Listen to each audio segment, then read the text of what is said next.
So magandang araw muli mga Koragon. Andito tayo ngayon sa ating ginagawa dito sa Matacon project.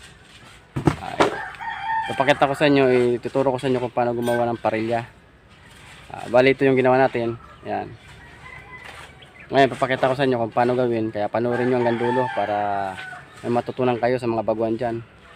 Para magkaroon kayo ng idea kung paano ito ginagawa. Pero bago pa lang lahat, kung baguhan ka pa lang sa aking YouTube channel, dito sa aking video, paki-subscribe naman kung nagugustuhan mo itong aking mga pinapakita. Kaya dahil itong aking mga pinapakita ay tungkol sa mga construction, siguro may matutunan kayo, kaya paki-subscribe na para lagi kong update sa mga bagong i-upload kong video.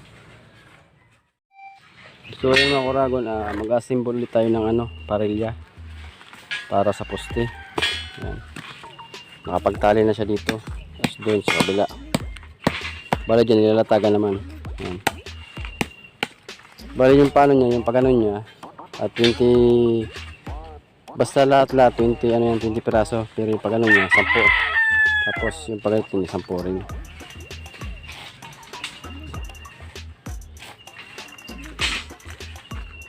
Yan, nagano na doon. Tapos magiging space niya dito, yan, space dito, mga space 20 cm natin gagawin natin mga space dyan.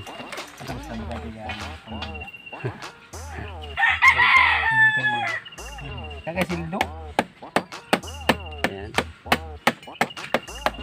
Kapag tayo gumagawa, unahin mo natin yung mga kantuhan. Tulad yung mga kantuhan. Ayan. Yan mo nang unahin natin, talian.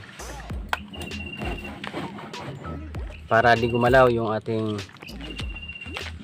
mga makuha natin yung sukat kung tama ba yung pagka-bend ng parilya. Ay, humarap yung logo para kita.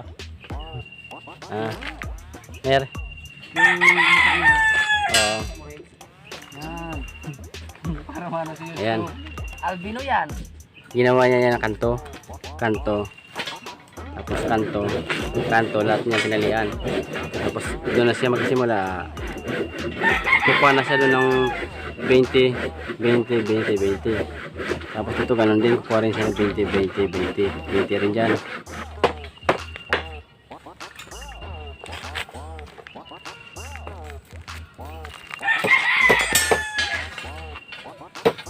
So simple lang kung taliin, estimatean mo na lang kung, kasi malalaman mo naman yun kung ikaw isang stillman, alam mo yung mga space na, kumbaga may estimate mo na kung ano yung luwang, kaya kahit hindi mo sukatin may estimate mo na yun. Ayan.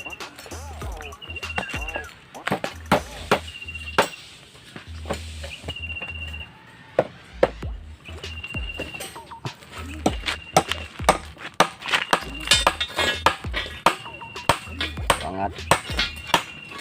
Ayan.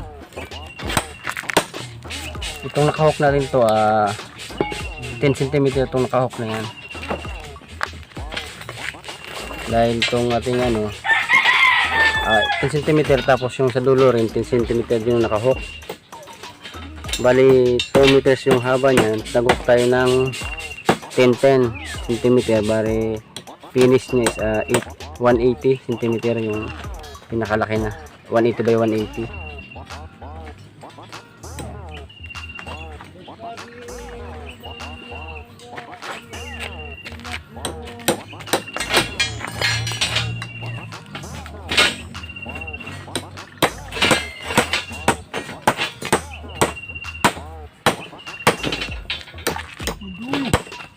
Ginagawa mo. Bakit? Bakit? Nagmumura.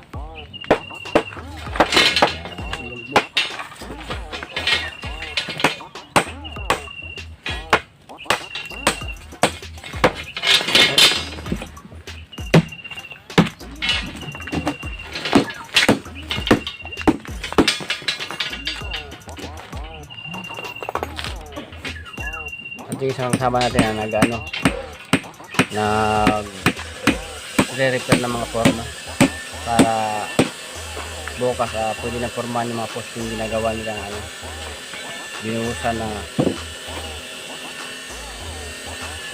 Kasi yung ibang kasama natin na nagbubuhos ng parilya at pinakaputing.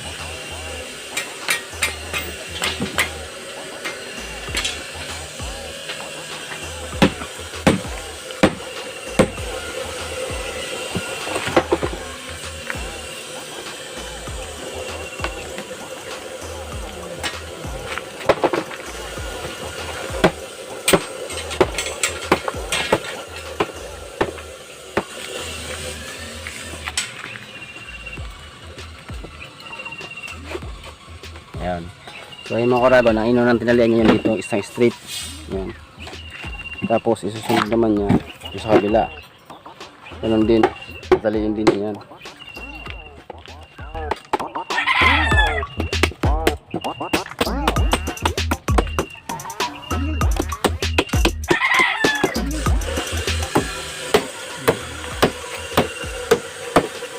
Ilan na lang ba yung gagawin na parilya? Wala lang yan. Dalawa. Dalawa na lang, no? Yung sa dalawa na lang ito kayo. Makakompleto na. Ayan. Dalawa na lang makuragon dyan. Marami itong maraming poste kasi yung ginawa namin mapansin nyo yan. Nasa ilang pirasong poste yan? Siguro magiging 30, no? Sa 40 yata yan. O yan, sa 40 poste. 38. 38 pirasong poste yung ginawa namin dito, kaya bali may matitira pang dalawa dahil di pa na-ukay. Ukayin pa lang. Bali ito ay pag nagtatali niya na to, ilagay na dun sa kabila. Ihulog na.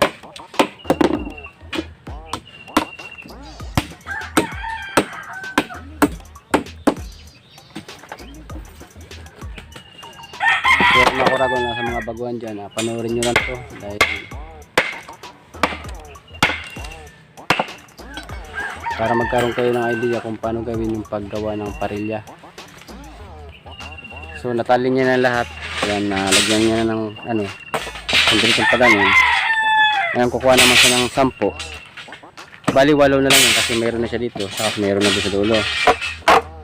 Ngayon 8 na lang para pagano'n din maging parehas niyan. Kung anong itsura ng pagkagawa dito, kung anong space niyan, ganoon din dito sa kabila. Nakapatong din tayo dyan, ganoon din yung space niya, 20 rin yung pinaka space.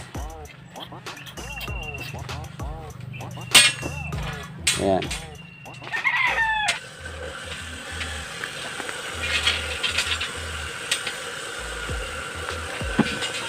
Yung ganyan dapat makuragon paglatag. Ayan.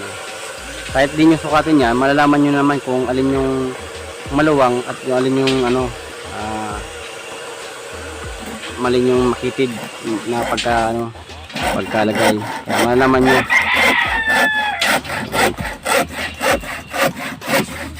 Importante lang dyan, may lagay nyo ng tama kahit hindi ganong accurate sa pagsukat. So ayan ang itsura nyan. Basta importante mga kuragon, pag naglagay kayo, nakagalito siya.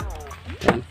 Kailangan nakatingala yung yung itong natin, naka-skwala. Dahil pag nilagay din to sa baba, nakaganon din siya. Para may pagkakapitan yung buhos natin. So ganun din, tatalian din dyan. Ayan, tatalian.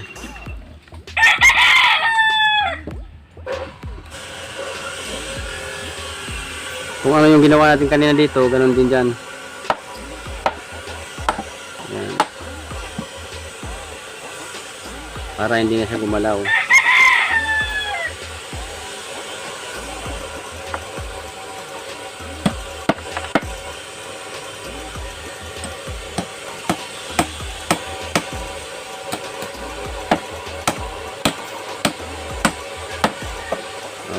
Okay.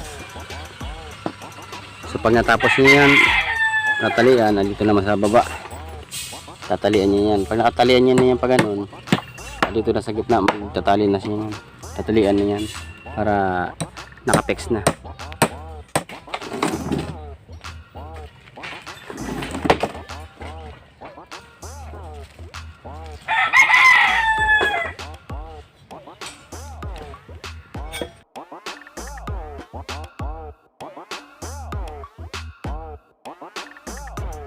So ayan mga kuragon, natapos na.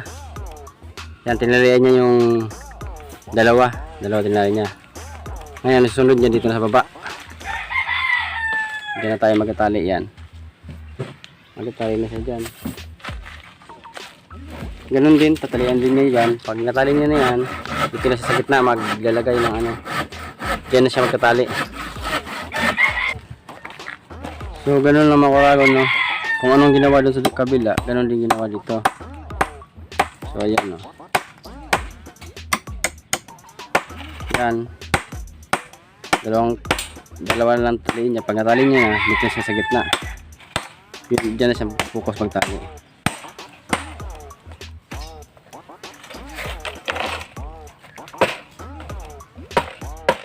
So yan.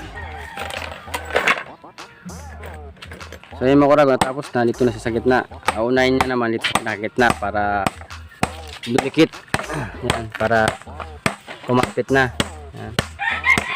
Dito sa gitna nag-una para yung ating ano ginagumalaw, kumbaga nakaangat na siya, nakapix na dito sa ano tugtungan para di na mahirapan. Yan, napansin nyo, nakakapit na siya. Ayan,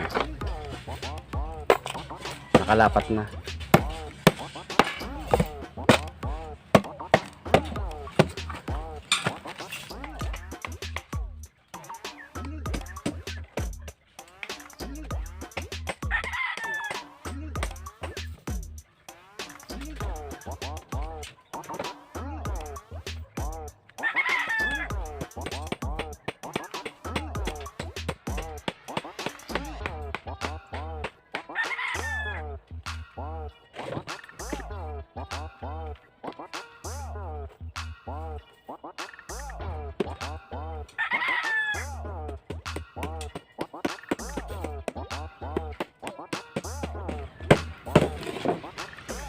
Kailangan mo kuragan to ano, yung pantalin nyo, sakto lang para di gaano magastos, ano, alam ko.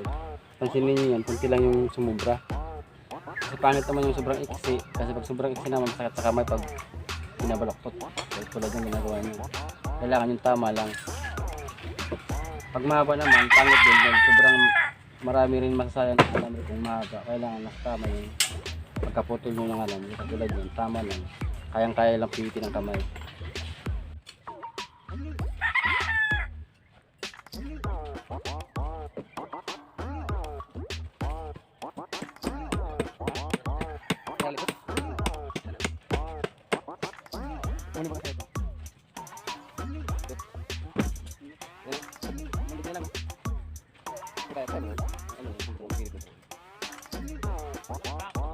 Dito sa tanong, pag hindi nung lawas. Ha?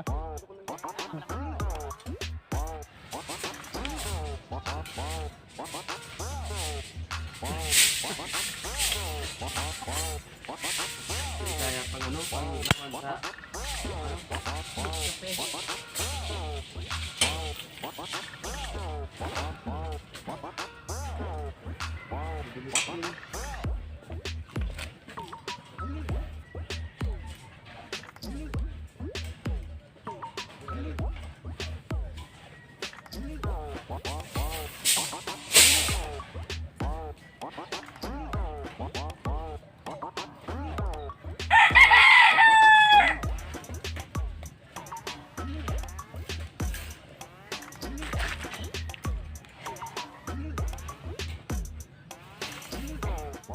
yan na yung ano na talian.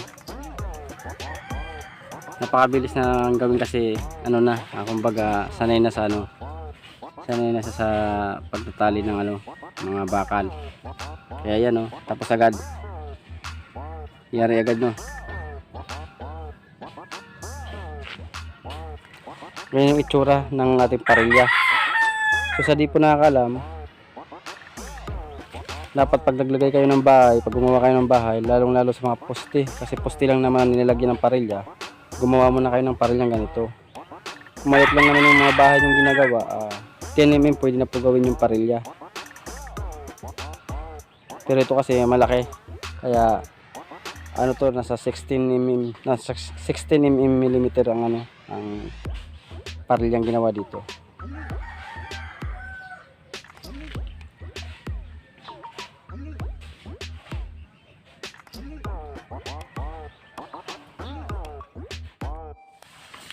So ayan mga Koragon, na maraming salamat sa mga nagsusuporta pala sa akin dyan, sa walang sa pagsusuporta sa aking ginagawa mga video. Dahil yung aking ginagawa ay sigurado ko may matututunan kayo kahit sa konti ba lang at mamamaraan. Meron kayong mapupulot na idea. Lalo na sa mga nagsisimula pa lang dyan sa construction na gustong matuto kung paano ang mga gawain construction dyan. Dito sa aking YouTube channel, may matutunan kayo. Subscribe nyo lang itong Uragon Official Vlog dahil dito lahat ng pinapakita ko ay tungkol sa construction at mga ideas para may matutunan yung ating mga kababayan na nahihirapan tungkol sa larangan ng construction. Yan. Kaya supportan nyo to. Maraming salamat sa mga susuporta sa akin. Thank you.